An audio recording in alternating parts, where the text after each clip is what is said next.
welcome, good morning. Apologies, I've got a bit of a cold, so I'll try and speak as clearly as I can this morning. Our first speaker today is Barry Wright. He's the National Structures Manager for NZTA, a position that he has held for the last 6 years.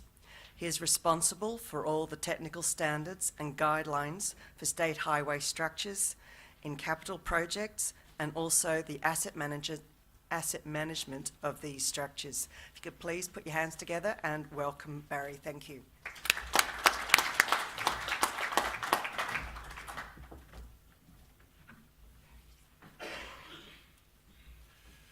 Madam Chair, Brian, ladies and gentlemen, good morning. I was going to start with an apology for that this isn't a high-tech scientific presentation this morning, but I'm not very good at apologies, and I'm not that sorry, to be honest. So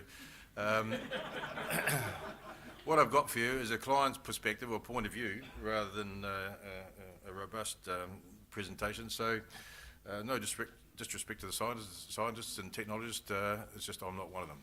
I'm a low-tech client. So first, thanks. First of all, a wee bit of context about New Zealand. I'm with NZTA. We run the State Highway Network, 12,000 kilometres of road and 4,000 bridges. So I'm in a structures team of 3 people, including myself, and so we're responsible for bridges, tunnels, retaining walls, gantries and those sort of things across the whole State Highway Network. Our function really is we're the owners of the technical standards. So we develop and maintain those standards. They can be design codes, they can be specifications, guides, all those sort of things that are required for structures through the whole life cycle of the structure, from design and construction through to maintenance and operations. So we own the structures. We have a role on the quality assurance and the application of those guides and documents, and also as soon as you set a standard, people want to get departures, don't they? So we also participate in making decisions on departures to the standards, which are done for technical reasons and or value for money reasons. So that's a sort of an intro. Also, I suppose we're a wee bit different in New Zealand, I think, in that a lot of most of the services on the state highway outsourced some 20 odd years ago. So we've got a sort of small owners team, and in the M&O space we've got 10 regional bridge contracts where they're responsible. We hire consultants on long-term contracts to do inspections and do the maintenance, investigations, design for our structures. So got 10 of those across the country. So of the 4,000 bridges, they've got about 400 each, and so that's probably about it. We do have some interaction with those people. We set with the processes that they follow, and I suppose the key interaction we have these days is we've introduced relatively recently a review of the annual planning process. So they go out, do all the bridge inspections, present what they recommend to be done, and then we review that from a national level to make sure we've got sort of consistent standards across the country and consistent prioritisation. Okay, so recently transpires, or I became aware of the fact that we had a bit of a problem, and it is bridge inspections in New Zealand have failed to identify serious reinforcement corrosion in bridges. Based on some of the comments yesterday, some of you are probably not surprised that occurs from time to time, but it's not a good thing for us, I suppose. And so what actually happened is in Auckland there was corrosion and reinforcement in the piers and the tidal zone that wasn't immediately obvious to a visual inspection. So standard bridge inspections did not identify the defects. There were several bridges in a project that were going to be widened as part of a capital works project. So there was a capital projects bridge inspection done prior to when scoping out the contract, and that inspection didn't actually identify the defects either. So the contract for widening the bridges was let before we found the defects. And of course, you look at it in a number of ways. If you're the contractor, it's fantastic. You've got a multi-million-dollar variation on day one of the contract. You know. And from our point of view, it's really disappointing, or a bit disturbing, that we've missed those defects. But on the other hand, we have actually found them, so they didn't end up causing a disaster in due course. So anyway, There were significant remedial works required as a variation, and that was done with cathodic protection. One of the 3 bridges was replaced, but the other 2 were remediated, and we'll talk more about that a bit later on.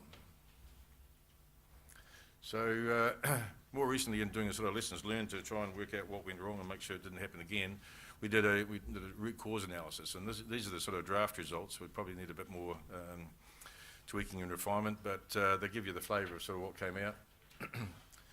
We didn't have processes in place to match the inspections of the bridge to the risk profile of that bridge.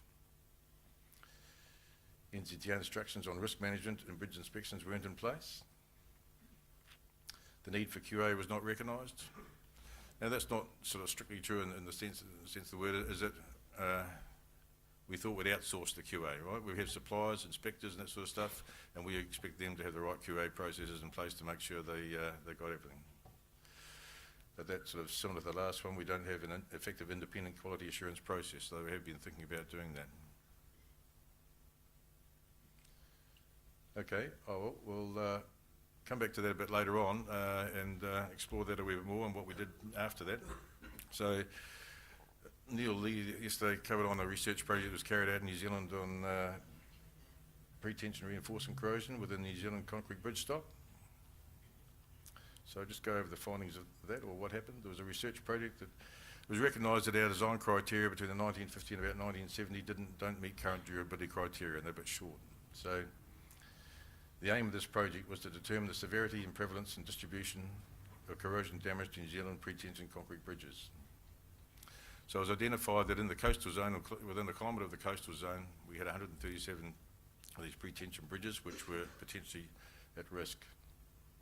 So out of that 137, there's a sample of 30 selected to do a more detailed inspection and some investigation. So the first one and the worst one was probably the TY Bridge. It was near Bluff in Southland. It's in the coastal marine environment, constructed in 1969, had 27 spans of pre-tension T-beams. Prior to the research project, that actually had done an inspection, identified had serious problems, and they attributed to very low cover and the strand not being enclosed by the stirrups, and the bridge had already been replaced in 2010. Or the superstructure of the bridge had been replaced in 2010. So that wasn't such a good story. Another bridge also had serious corrosion that had already been identified in inspection, so inspection can pick it up, but if it's reasonably obvious. So it was constructed in 63, precast I-beams again. It was in the Thames coastal zone in the middle of the North Island. Severe corrosion of the pre-tension reinforcement. Again, there's low cover and no enclosure for the stirrups, and extensive remediation was again completed in 2010. The Manatua Bridge, constructed in 66, precast I-beams, 200 metres from a Gisborne surf beach. It had 25 millimetres or so of cover. This bridge had localised corrosion of pre-stressing steel, and sort of maybe by luck or good management, I'm not sure, the footpath was on the seaward side of the bridge. This beam was under the footpath, so it wasn't super critical for the structure, so they managed to do patch repairs with galvanic zinc anodes and actually repair the structure, and looking to manage it to achieve the original 100-year design life. Nakawai Bridge, which Neil mentioned yesterday, in the southwest coast of South Island. The beams look to be in excellent condition. It was constructed in 1992. They did some testing, and the initial modelling, as Neil indicated, was forecast corrosion after 20 years. But when Neil and co went back and did more detailed investigations, we looked at potentially other initiation rates and corrosion rates, and we've identified that we think we're looking to keep on monitoring it and try and manage it for the 100-year life. Similarly with the Fox Bridge on the west coast of South Island, constructed in 1969. Initial investigation and modelling again indicated shorter than 100-year remaining design life, but Neil and co have had a closer look at it, and we're looking to also monitor and manage that one to achieve that design life. So far so good. So the research conclusions from that report were Corrosion occurs primarily in the coastal zone but can also occur in the adjacent zone. Casting chlorides were found in 21 out of 29 of the bridges due to chloride-based set accelerated admixtures, but there's no real definitive answer on the impact that had. It's obviously not good. Chloride build-up on the face of structures varies significantly. The high chloride locations vary even in similar conditions. Performance of similar designs and in similar locations or similar circumstances and exposure zones varies. Some bridges have poor chloride resistance for unknown reasons. Listening in yesterday, there's probably very good reasons, but we just haven't identified those in this particular study. So some bridges also have low chloride, surface chlorides in the coastal exposure. So that was our research project. Out of the 137, we looked at a sample of 30 odd bridges. Of those, 2 required extensive remediation, but the others are being monitored and managed to probably achieve their original design life. So for structures that had technically significant design deficiencies because of the code requirements at the time, they performed pretty well really, overall as a group. So that was a sort of subset of the New Zealand State Highway network, which had in particular circumstances and particular types of structure with design criteria. We're now looking at some examples of other bridges on the network and outside that subset. The first one up here is the Kopu Bridge. So on the left-hand side is the old Kopu Bridge, which was a single lane, had steel beams but reinforced concrete piers and deck. That's recently been replaced. Several years ago, the bridge on the right's been completed with 2 lanes and pedestrian cycleway. So it wasn't replaced for condition reasons, it was replaced for functional reasons. It used to be a bottleneck for the highway at the single lane bridge caused extensive congestion at Christmas time. So, but the old Kopu Bridge is a heritage structure. It's got a swing span, which I'll show you later on. So it's the last remaining swing span in the country. So it's a Class A heritage structure. So the original thing was to demolish it, but we've got a local group wanting to retain the structure. So there have been various sort of inspections done over time. Some of the old standard inspections towards the end of the structure life while they're building the new one sort of indicated there was some corrosion spalling or local spalling, but nothing major, and there's some corrosion on the bottom of the steel flange, the bottom flange of the steel beams and other minor things, but there's no major dramas. So, and trying to determine what the cost might be for retaining the structure for another 100 years as a heritage structure in situ, I got a specialist inspection done, and they came back and identified that, it was a fairly brief one, but identified that in the tidal zone we had really, the concrete was saturated with chlorides to the rebar. There's some significant spalling and pitting of the reinforcement, and they thought it was beyond patch repairs. So I suppose again we had a difference in understanding or interpretation of the signs on the bridge and understanding of the significance of the problem. So anyway, we're still toying with the idea of trying to work out whether we maintain it or demolish it and put the swing span on the shore. There's the old swing span to provide a navigation channel up to the through the coastal area, up the river.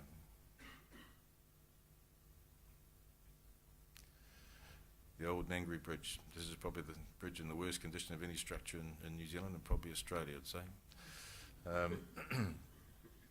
It's in the Auckland urban area.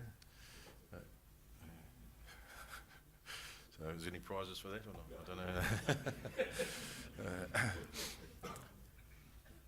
So it's constructed in 1914 with 17 spans of reinforced concrete. It's in the Auckland urban area, in the coastal marine environment. It was actually closed to vehicles in 1985 because of structural and durability reasons.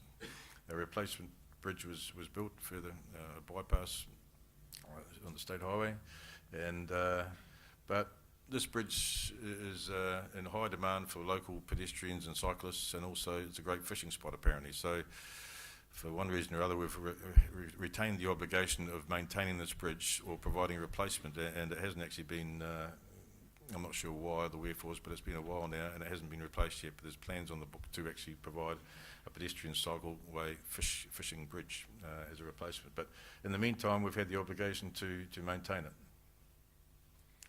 yeah, but there's a wharf nearby, and getting hit by a ship now and again doesn't actually help things much either. So yeah, we've had various significant repairs over that time. So there's been external pre-stress, you can see there. There's external jackets being put on the piles, or some of the piles. There's a partial deck overlay to try and hold it together, and various patch repairs.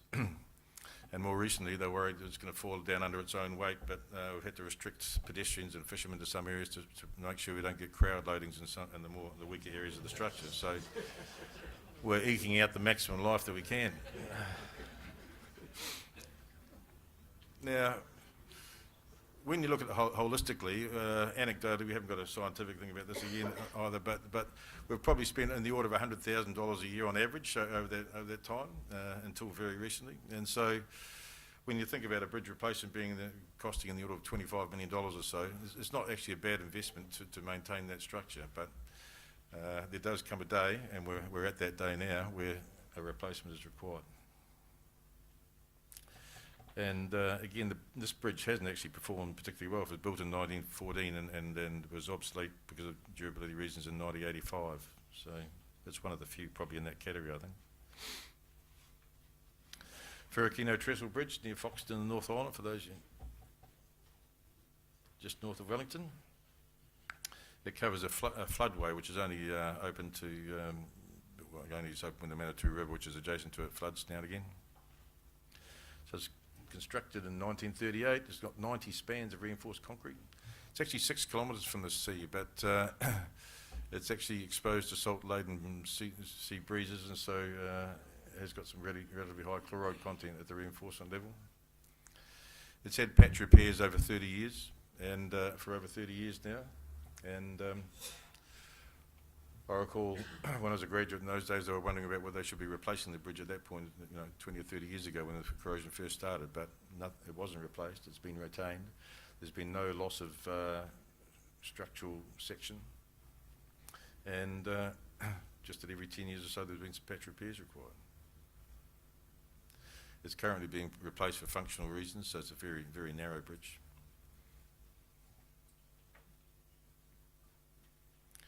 So having a look at the conclusions on other bridges, there's nothing too different here either.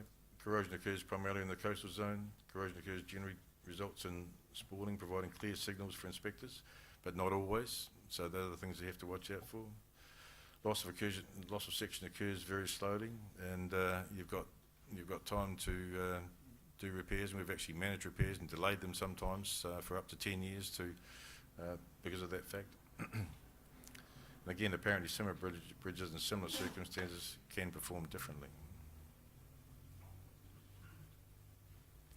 So looking at the patch repairs techniques we use in New Zealand, or look at all the repair techniques we use, patch repairs is probably number one, has been for quite a while, and our experience is well-executed patch repairs with galvanic zinc anodes are good value, and they can extend the bridge life for decades. But then other parts of the bridge often require remediation works, 10 to 15 year periods as well. But it was interesting to note the research findings yesterday, I think from the UK, where they found the patch repairs originally, the life of those repairs weren't necessarily that good, and there's a percentage of those failed relatively early. And I suppose, I think anecdotally we would probably have the same experience in New Zealand, but we're hoping that our current techniques and materials are ensuring that that doesn't occur in the future. Protective coatings, not big on protective coatings.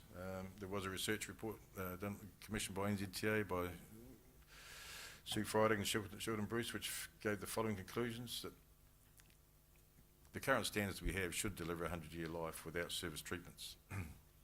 So we don't actually put service treatments on decks, where I know other countries do. In atmospheric and occasional splash zones, silane and siloxane can extend the life of a structure.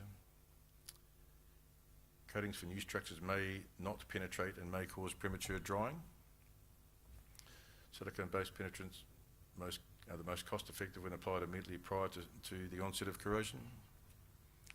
And of course, immediately prior to the onset of corrosion is the question there, isn't it? We debate at length sometimes. The coating decision requires both economic analysis and engineering judgment.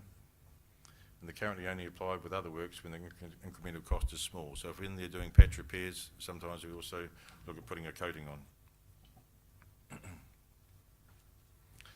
Cathodic protection, going back to the bridges I mentioned at the start, where the inspections had defects. They're in the aggressive marine environment. There was two parts of the structure that had already been widened in the 90s after the original construction in the 1960s. Relatively low cover in some areas. There's thresholds there for the assumed thresholds for the onset of corrosion, I think, and then but the actual measured, the maximum measured chloride content was 0.32% in the testing that was carried out.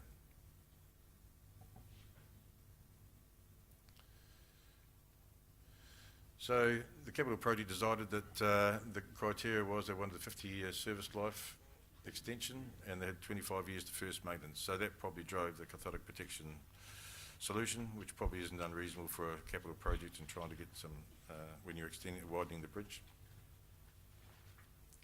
So the solution with the CP solution was a hybrid one with two-phase, the impress current, and the more permanent galvanic anodes.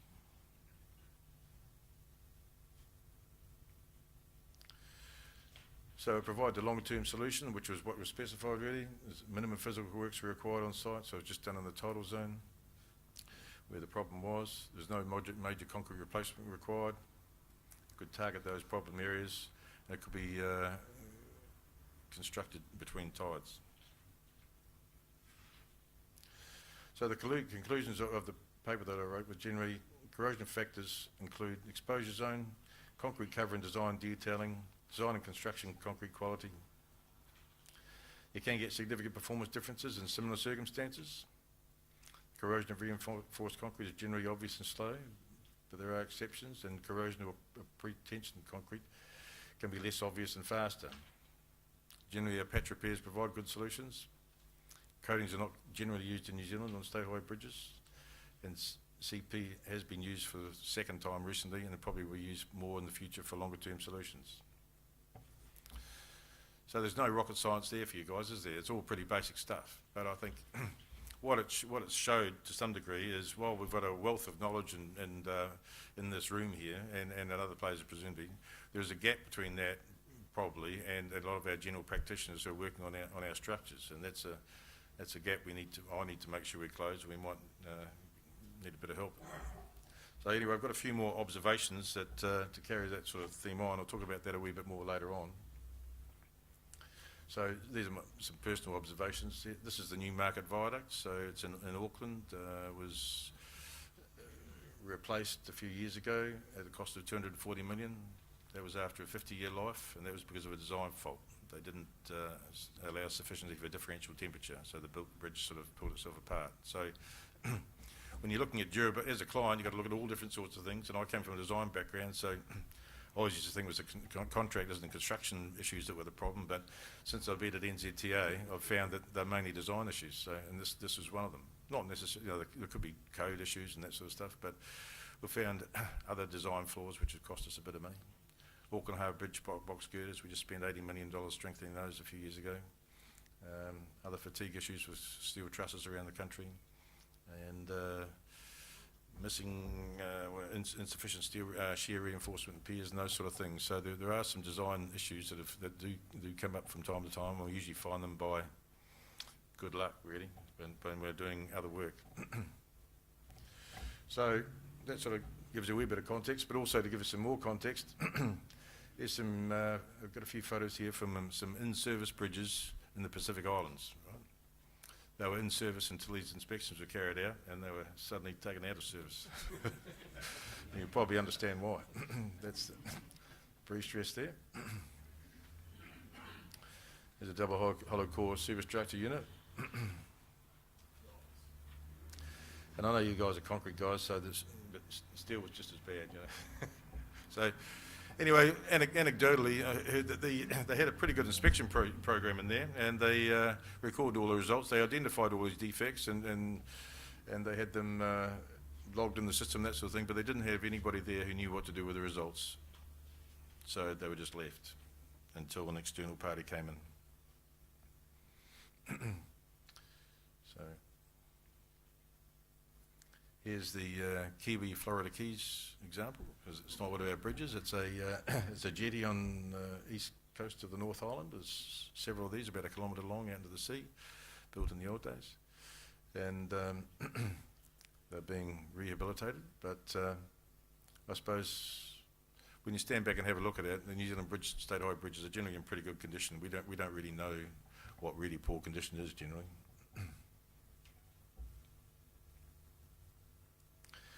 So to come back to the original problem that I put up, that bridges didn't identify corrosion in our root cause analysis, I suppose when I first heard about this, I thought, oh, well, you know, the bridge inspector's a dickhead, you know, we just need a better inspector.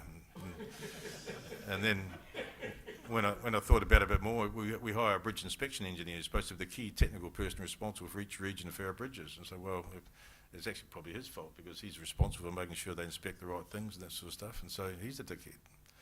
So, but then when we did the root cause analysis, it turns out that it could be me that's a dickhead. So, so we haven't got the right processes and things in place to make sure that this thing doesn't happen consistently. So, I suppose it's not the best outcome for me, but overall, I think we can move forward and take that in our stride. And I suppose I'd just do a plug for root cause analysis, because that is the first thing that normally happens with people. We blame somebody else and that sort of thing, but it doesn't really fix the problem. So we've got a bit of work to do in some areas, and I'll talk about that in a minute. But just a quick plug for root cause analysis. I put this slide up, which I thought it might come out and show up in your printed thing, but you obviously can't read that. But the root cause analysis is just asking why, defining your problem properly and asking why 5 times, and see what you come up with. Then play around with it a bit, and you'll find that some things merge into others and that sort of stuff. So, and it's like corrosion of concrete. If you've got a problem, you should get an expert in. So get an expert in the root cause analysis to come and give you a hand with it, and it's surprising what it does show up. So NZTA's response to the issues that have come up.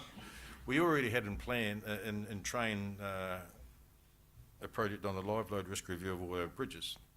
Because historically, since the 1990s, we've had various programs in place. One for seismic retrofit, you know, when they had the California earthquake and spans dropped off, then we did a screening exercise. We designed a screening exercise for all the state highway bridges, and came up with 3 programs. One was for linkages to try and identify those bridges where the spans could drop off and put linkages on. There's other programs for major structures and a more general one, a screening exercise, and then more detailed assessment in priority order. And we've had those programs going since the early 90s, and the linkage program is now finished, so that's complete. The other program was sort of drawing to a close because we've got to the stage where we're getting diminishing returns. So we've had a couple of recent earthquakes, and the state high bridges have performed pretty well, really. So and sort of an interesting side note there's some where we had liquefaction, the abutments piles all rotated and yielded and all that sort of stuff, but we sort of straightened up the approaches and load tested them. They're still okay, so we're still using them, you know. So the threat of the earthquake isn't necessarily as great as you might imagine, or so far. Flood and scare, that's obviously a standard risk that everyone worries about, and we've been having retrofit programs in place for some time. We keep an eye on that, and it's an ever-changing thing. So we're sort of on top of that. But the live load risk, where a bridge might fail under a live load, is probably a low probability, but it's a high consequence, especially for me, because I'd probably be in the coroner's court, you know. So, in having a look at it, we sort of have a look, potentially 3 things in response to the root cause analysis, which are up there. But the first one is the live load risk review, and so the first part of that was we identified all the risk categories which could result in a live load failure of the bridge. So there they are. There's abnormal load or inadequate load capacity, material deterioration. That's what we've been talking about here, and over the last 2 days. There's inadequate materials, and you know, you'd think we'd solve that problem now, but you know, with the world becoming a smaller place, things coming in from all over the place, we've still got that issue. Inadequate maintenance, inadequate construction processes, and also inadequate structural design. So they're all the different categories that we came up with. With each one of those categories is part of the material deterioration risk example. We came up with causes of risks in those categories. So identified whether they could occur or not, whether they'd be included in the screening. So behind each one of those causes there, we developed a series of questions which would determine whether that was a potential risk or not.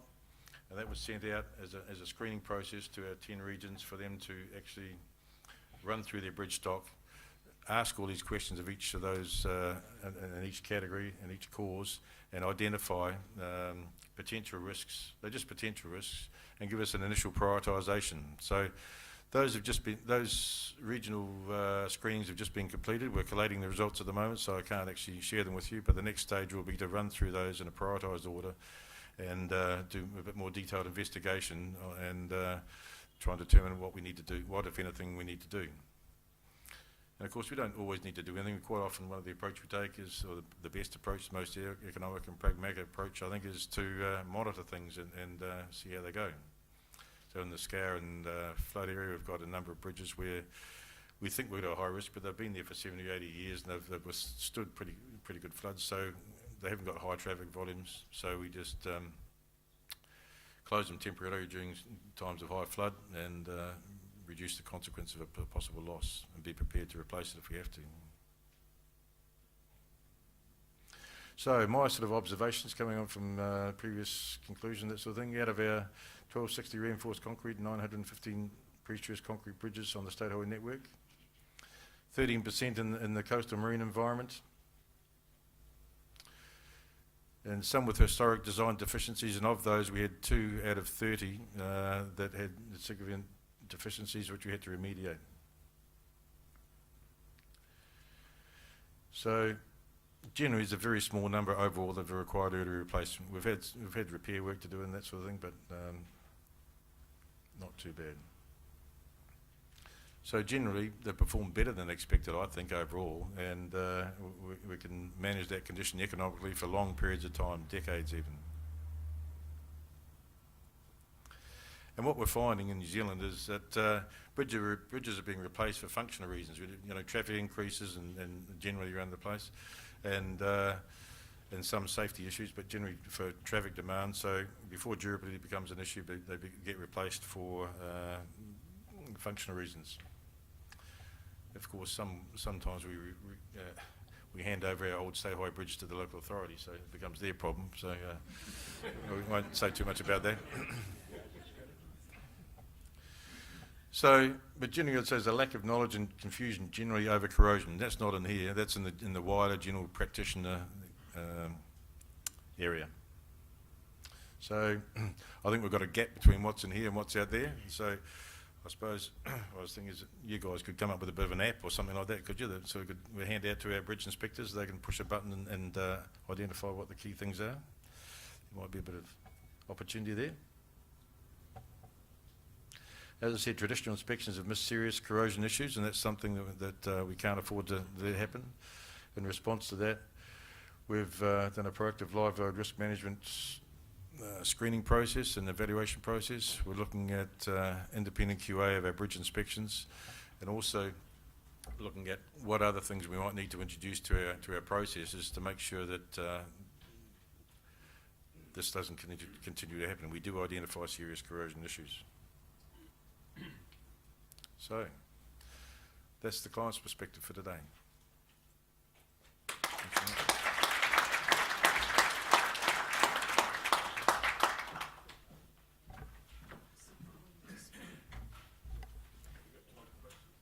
Yep. Now, would you like to take some questions? Has anyone got questions they'd like to ask? Because we're a little ahead of program, so anyone's got some urgent questions? Comment. Yep. It's really an asset management issue, and I think there's quite a big literature, and I know we in Australia are doing a fair bit of work in understanding our assets, and I'm talking from experience of the water utilities, the water service providers. Big assets that are worth lots of dollars, that are all sunk investment, have to extend their life and manage them. I think going forward, the last talk we had yesterday about monitoring, and you've mentioned it as well, we need to, as an industry, as a corrosion sector, it's something we need to seriously consider developing the right monitoring tools or the right monitors, and then the management of that data and the analytics around making sense of the data, because you've got visual data, which has clearly been problematic.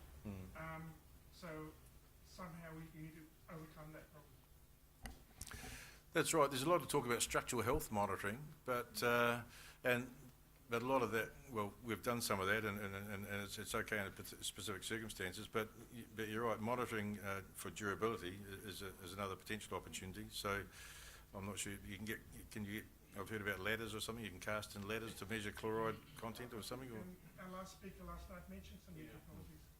Yeah, sorry. Yeah, there's various corrosion monitoring systems you can install on existing structures as well. But I think the first thing you're going to ask is what do you know what you need to ask? First of all, you're going to have to make sure that you're asking the right questions of what monitoring you need, and then you need to be able to analyse that data and understand and assess the durability going forward.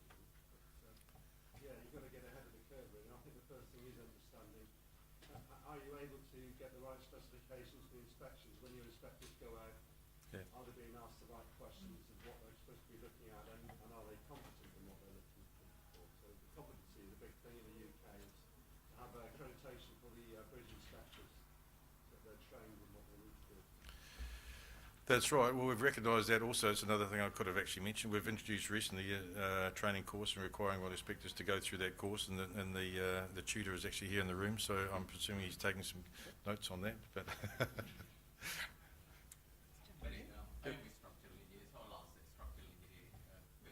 Yep. Oh. You mentioned bridge gradient, thermal gradients in the bridges were neglected and now being replaced. You know, bridges are being replaced. I worked with Lake Niger Bridge in New Zealand. Aye. We were the people, New Zealanders were the people who introduced thermal gradients on bridges. So how come they missed it? Well, that work was initiated as a result of this bridge. That's when they called Nigel. When they found they had a problem with this bridge, they called Nigel, and he did that paper and initiated that. So yeah, so you're all learning from our mistakes. So you know. I studied under Nigel on thermal gradients. Did you? Yeah. No, that all originated from the Newmarket Viaduct. Yeah. Frank Papworth, BCRC. Very interested in your point of view on quality assurance. When I was a boy, young engineer on site, we used to have a site inspector who was employed by the consulting engineer, and he'd hover over every job and check everything was done correctly.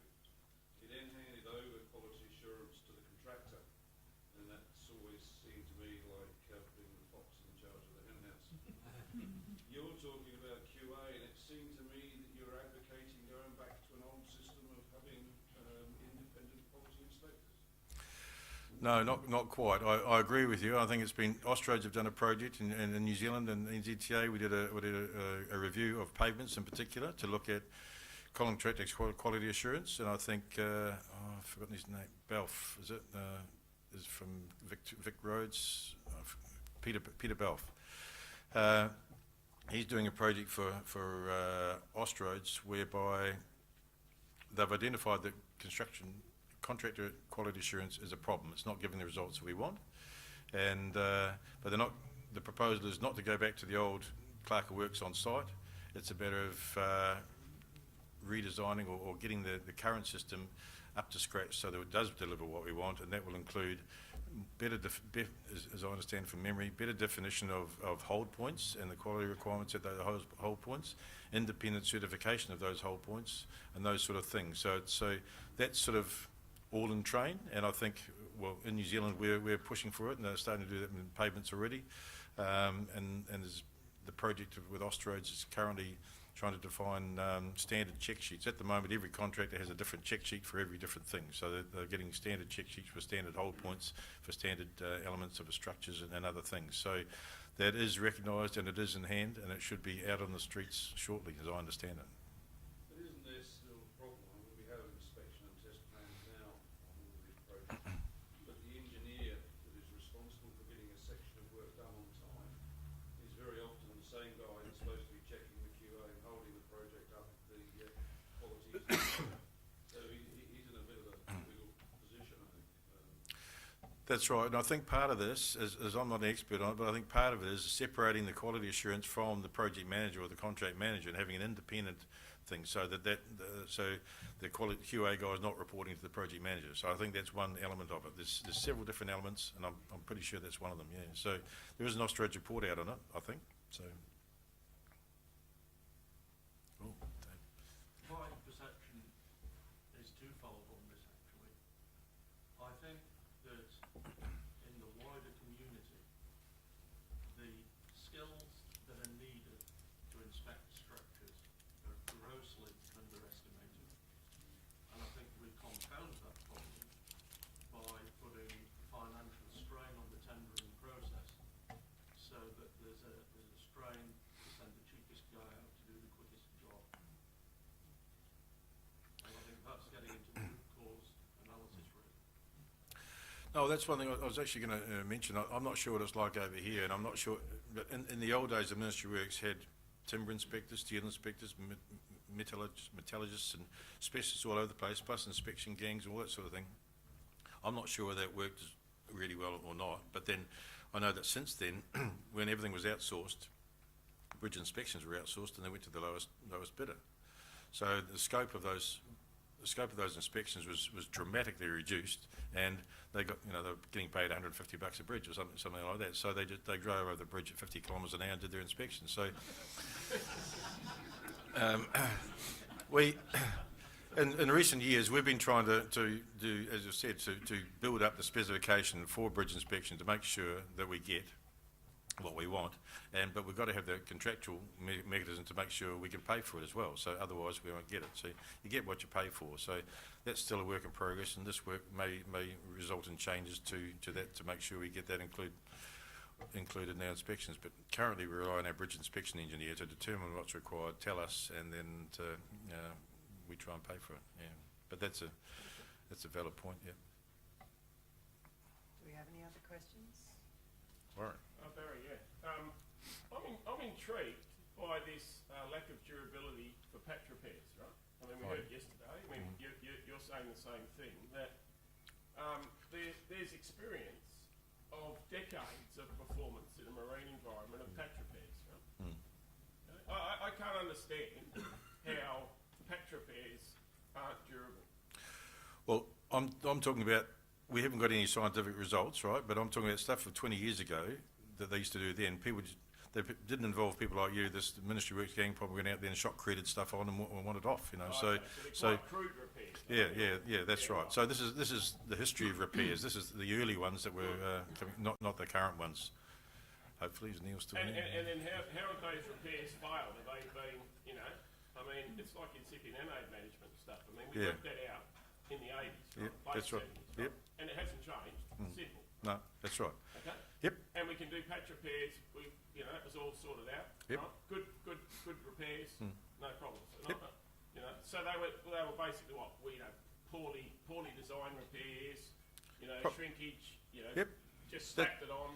That's right. Yeah, right. And so, because I think while I mentioned the thing, we have all the knowledge in here, but there's a gap potentially between what's happening in the field in some circumstances. That gap is narrowing. I think we've got better coverage now, but in the past, when I was an engineer, I did scar analysis, I did everything, but these days, the pile design, all that sort of stuff, but these days we've gone to a specialist mode. But there were a lot of repairs and things done some time ago that didn't understand the incipient anode thing and didn't understand what good repairs look like. But I think we're on top of that now.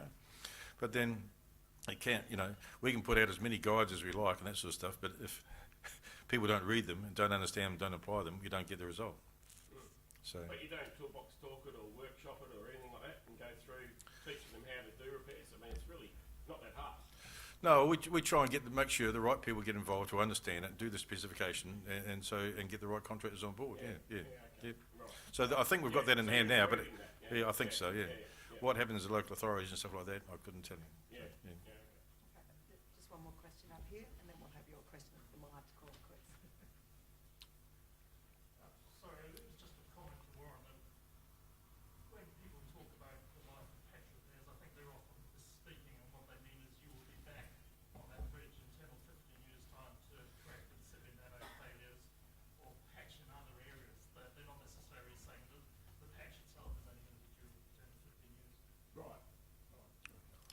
surely you wouldn't go back to Principia Nano. We worked that out in the late 70s, early 80s, so it hasn't changed.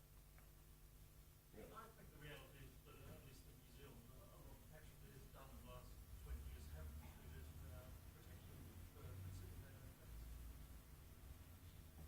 Just move on to the last question. Kevin Campbell, do you do digital camera records of the various stages of repair so that in the quality assurance, you back in the head office can actually look through and find out, say, XYZ bridge, how the repair was done, so you can actually see whether the various procedures on their work method statement were actually carried out?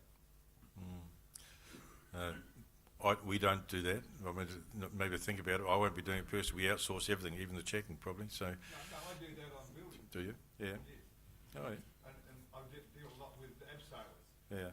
And I don't climb up and down buildings, but Oh. the fellow that's doing the abseil, he can take Yeah. a digital photograph, Yeah. so I can sit in the coffee shop and see whether the So, and you can tell he's on the right building. Okay. No, I think coffee shop overlooks the very excellent. Yeah. Due to time, can we take the rest of the questions? I think we've got another session At 9. later, so 9:50. we've got to move on to 9:50. Yeah. Sorry, Barry. We'll take the last Last question, question. yeah. Chris? Comment on repairs. Unfortunately, putting galvanic anodes in concrete repairs, we sort of covered up a bit yesterday. The fellow isn't going to tell you that you haven't got electrical continuity between that anode and the bar. Yeah. I've been involved with a contract where their idea of putting in galvanic anodes is to stick them in the middle of the repair rather than around the outside, Yeah. Yeah. and they weren't getting continuity on any of them. Mm. I ended up having to do that all myself because they just weren't technically competent to make the electric continuity. So that's probably one reason why a lot of those patch repairs that have got the galvanic anodes in just aren't talking about. Yep. No, it's probably right. You got to follow it every step of the way, don't you?